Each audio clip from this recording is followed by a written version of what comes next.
हरे कृष्णा। देखो, भगवान के नाम में अगर विश्वास हो जाए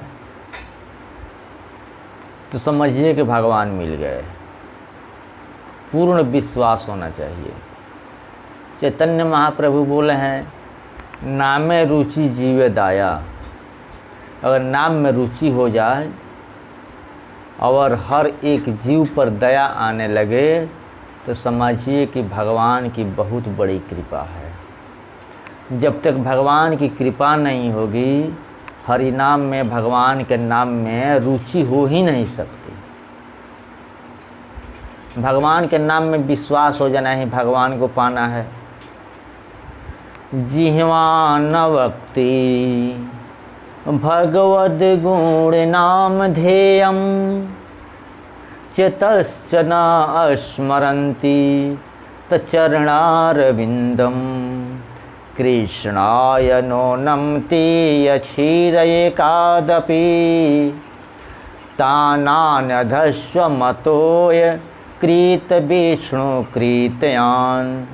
जिसकी जिह्व भगवान का नाम नहीं लेती है और जिसका मन भगवान को याद नहीं करता है, वह सीधे मृत्यु के बाद अनंत काल के लिए अंधकार में चला जाता है। किसी को पता नहीं मरने के बाद हम लोग कहाँ जाएंगे, अंधकार में भटक रहे हैं। इसलिए भगवान का नाम दिन रात लेना चाहिए, हर क्षण लेना चाहिए। एक क्षण भी भगवान के नाम के बिना नहीं रहना चाहिए।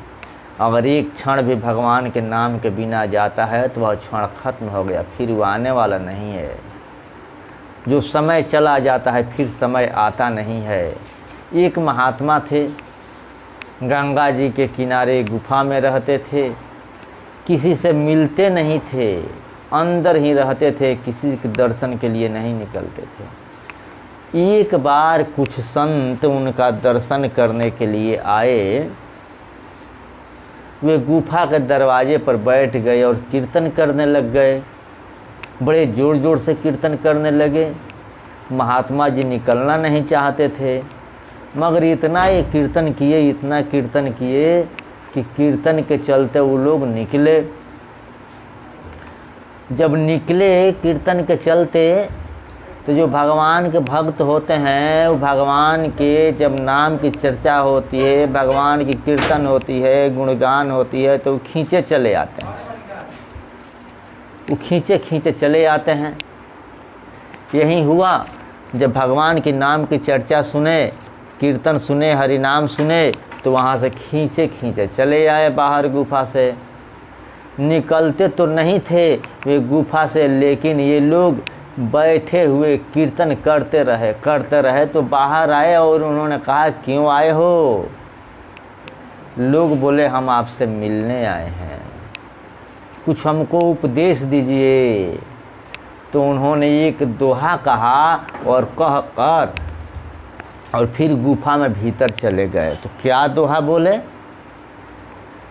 कहत हूँ कहीं जात हूँ, कहत हूँ कहीं जात हूँ, कहाँ बजाऊँ ढोल, कहाँ बजाऊँ ढोल। अश्वासा बीती जात है, तीन लोक का मोल, तीन लोक का मोल। जब मनुष्य मरने लगता है तो तीनों लोगों की संपत्ति दान कर दे या घूस दे दे, लेकिन एक श्वास भी बढ़ नहीं सकती। गिनी हुई श्वासें मिली है, गिनी हुई समय मिला है, जिसको हम लोग संसार में भोगों में खर्च कर देते हैं। तीन लोक की संपत्ति भी इसके सामने बेकार है, वो नहीं मिल सकती। जो श्वास चली गई नहीं मिल सकती, जो समय चला गया नहीं मिल सकता। एक एक श्वास को भगवान में लगा देनी चाहिए, जो चला गया फिर मिलने वाला नहीं है। चाहे तीनों लोक की संपत्ति मिल जाए, चाहे कुछ भी मिल जाए, मगर जो श्वास चली गई वो तो मिलने वाली नहीं है।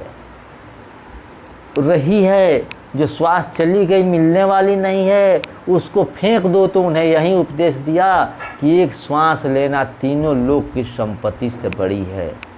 एक श्वास लेना तीनों लोक की संपत्ति से बड़ी है। तीनों लोक की संपत्ति हम दे दें, फिर भी एक श्वास हम जिंदगी का बढ़ा नहीं सकते, नहीं बढ़ सकता। संसार में जितने बड़े बड़े राजा लोग हुए सब मर गए, एक श्वास भी कोई बढ़ा नहीं पाया, न रावण न हिरण्यकशिपु। इसलिए एक एक श्वास जो खर्च हो रही है उसे व्यर्थ मत जाने दो। दिन रात हर श्वास को भगवान में लगा दो, हरि नाम में लगा दो। श्वास श्वास पर कृष्ण भज, बिरथा श्वास जनि खोए। न जाने या श्वास को आवन होय न होय। हर एक श्वास को कृष्ण भजन में, कृष्ण के नाम में लगा दो। एक भी श्वास को वृथा मत जाने दो। न जाने जो श्वास है, अगर एक बार अंदर जाता है तो फिर बाहर आएगा कि नहीं, और एक बार अगर बाहर हुआ तो फिर अंदर आएगा कि नहीं, यह किसी को पता नहीं, कोई नहीं जानता फिर लौटेगा कि नहीं। इसलिए हर श्वास पर हरि नाम करो, हर श्वास पर कीर्तन करो, हर श्वास पर हरे कृष्णा कृष्ण कृष्ण हरे हरे, हरे राम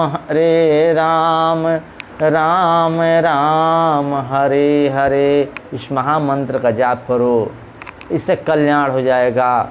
प्रभु अपने शरण में ले लेंगे, एक न एक दिन तो अपना बनाएंगे। जब उनको याद करेंगे, जब निरंतर हर सांस में उनकी यादें रहेगी, जब हर सांस के द्वारा उनको पुकारेंगे, तो एक न एक दिन तो अपना बनैबे करेंगे। चाहे कहीं रहेंगे, कितना दिन नहीं आएंगे, कितना दिन नहीं अपनाएंगे, उनको मजबूरी हो जाएगा आना और आकर अपना बनाना। हरे कृष्णा।